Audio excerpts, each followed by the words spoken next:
Bonjour, chers élèves de la 7e. Bienvenue à une nouvelle leçon de français en ligne. Je vous rappelle qu'on discute des métiers et des professions.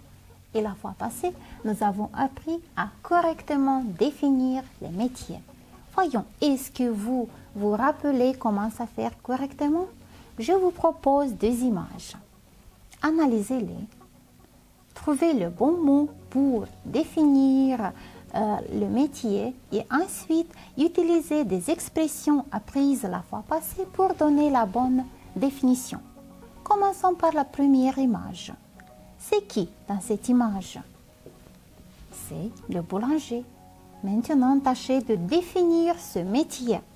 Utilisez les expressions étudiées. Le boulanger, c'est la personne qui se consacre à la fabrication du pain. On continue. La deuxième image, c'est qui? C'est le maçon. Qu'est-ce qu'il fait? Définissez, s'il vous plaît, ce métier-ci. Et n'oubliez pas d'utiliser une expression apprise à travers la leçon précédente. Une variante possible, le maçon, c'est une personne qui s'occupe de la construction des maisons. Comme vous le voyez bien, pour définir ces professions-ci, nous avons utilisé des phrases. Dites-moi, qu'est-ce que c'est une phrase? Très bien, la phrase, c'est un groupe de mots qui forment le même sens. Toute phrase est composée de propositions principales et propositions subordonnées. Eh bien, aujourd'hui, on va aborder ce sujet-ci et on va parler de la proposition subordonnée relative. Ouvrez s'il vous plaît les manuels à la page 119, fixez le sujet dans vos cahiers et commençons. Aujourd'hui, on va apprendre à introduire une subordonnée relative, on va caractériser un métier par une proposition relative et finalement, on va éviter les répétitions à l'aide des subordonnées relatives. Je vous propose d'analyser l'information que vous avez dans vos manuels. C'est l'exercice numéro 10. Commençons par les exemples qui sont ici. Ce sont des professions nécessaires. Ces professions doivent être appréciées. Donc, vous avez deux propositions. Elles ont été utilisées pour former une phrase.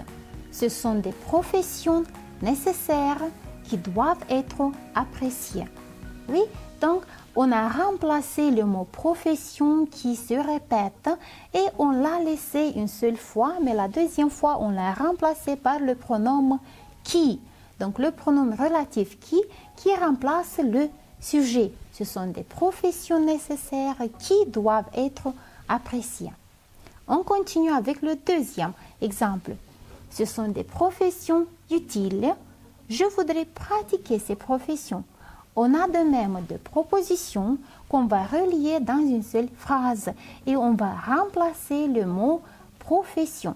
Voyons l'exemple.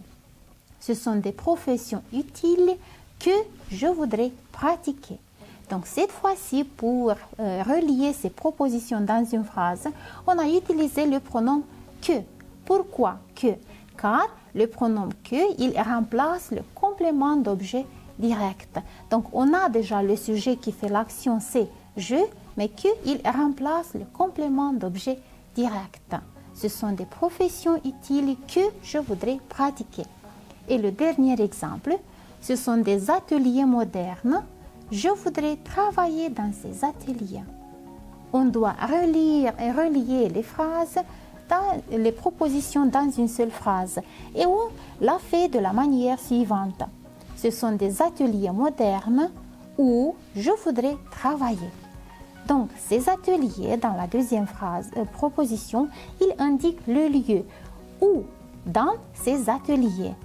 Ce sont des ateliers modernes où je voudrais travailler.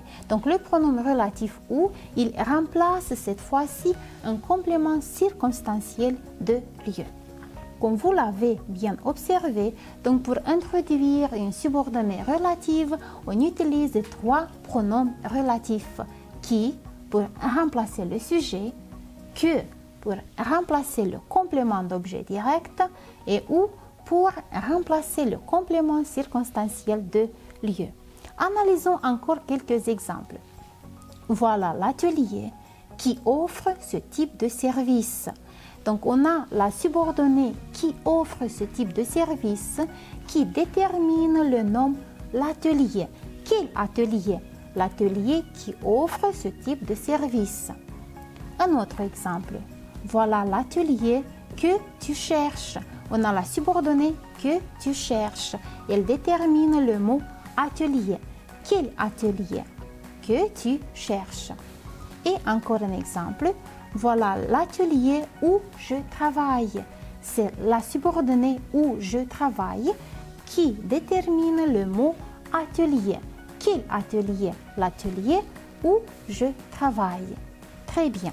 Maintenant, je vous propose d'accomplir l'exercice numéro 11. Dans cet exercice-ci, vous avez des phrases. Votre tâche est de trouver les propositions principales, les propositions relatives et bien sûr d'identifier les pronoms qu'on a utilisés. Commençons. J'admire l'homme qui travaille. La principale, j'admire l'homme. Quel homme? Qui travaille. C'est la subordonnée qui travaille, introduite pas avec le pronom qui. On continue. Il a perdu le pinceau qu'il utilise souvent. La principale, c'est il a perdu le pinceau. Quel pinceau? Qu'il utilise souvent. On a la subordonnée qu'il utilise souvent, introduite à l'aide du pronom que. La troisième, je choisirai une profession qui m'aidera à gagner ma vie et que j'aimerais beaucoup. La principale, je choisirai une profession. Quelle profession? Qui m'aidera à gagner ma vie. C'est la subordonnée relative introduite par le pronom qui. Quelle profession? Que j'aimerais beaucoup. On a une autre subordonnée relative introduite par le pronom que. Et le dernier exemple, l'atelier où ce peintre travaille et où il va chaque jour se trouve à quelques kilomètres d'ici. La proposition principale, c'est l'atelier se trouve à quelques kilomètres d'ici. Quel atelier? Où ce peintre travaille.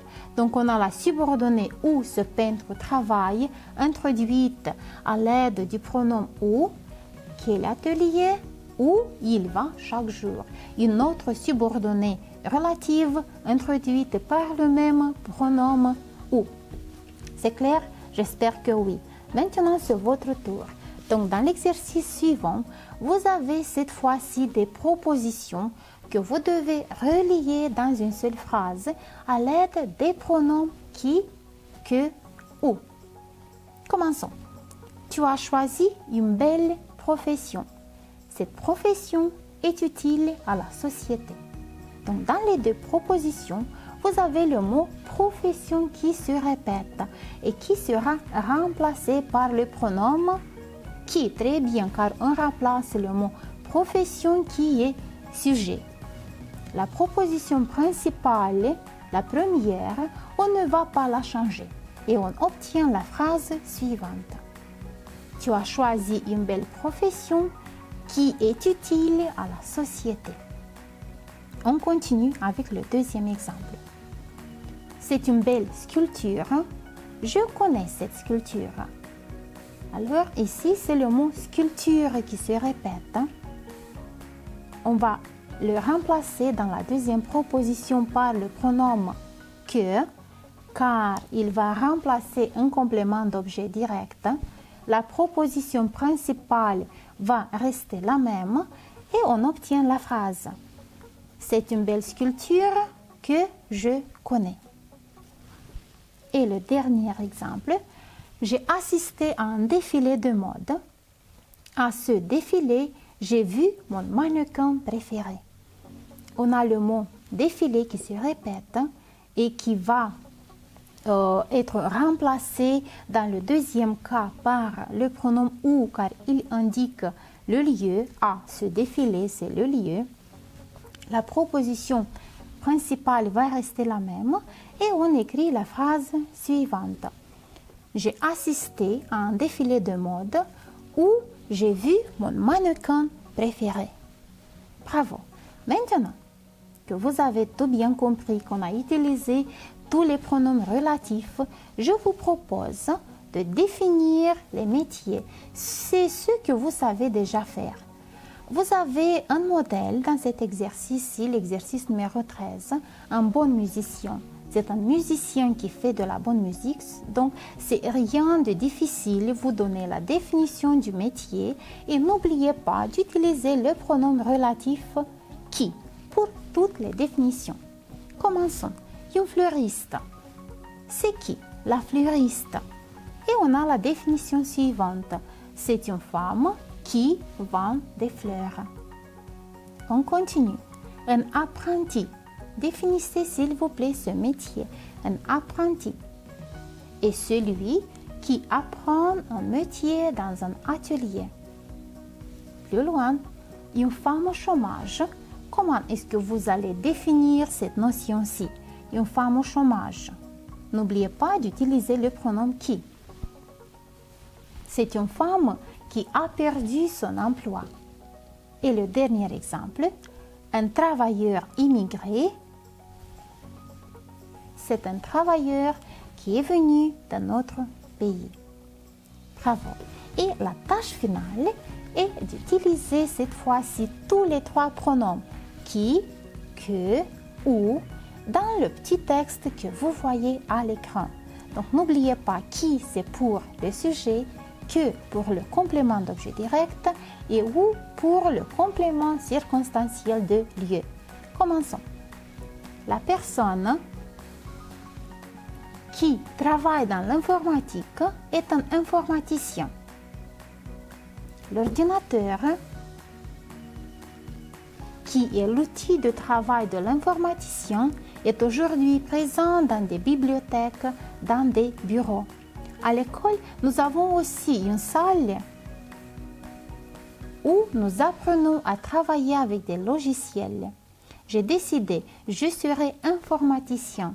C'est la profession que j'aime et que je vais pratiquer toute ma vie. Bravo, comme d'habitude, vous avez très bien travaillé. Donc aujourd'hui, nous avons appris à introduire une subordonnée relative. Nous avons réussi à caractériser un métier par une proposition relative. Et bien sûr, on a réussi à éviter les répétitions à l'aide des subordonnées relatives.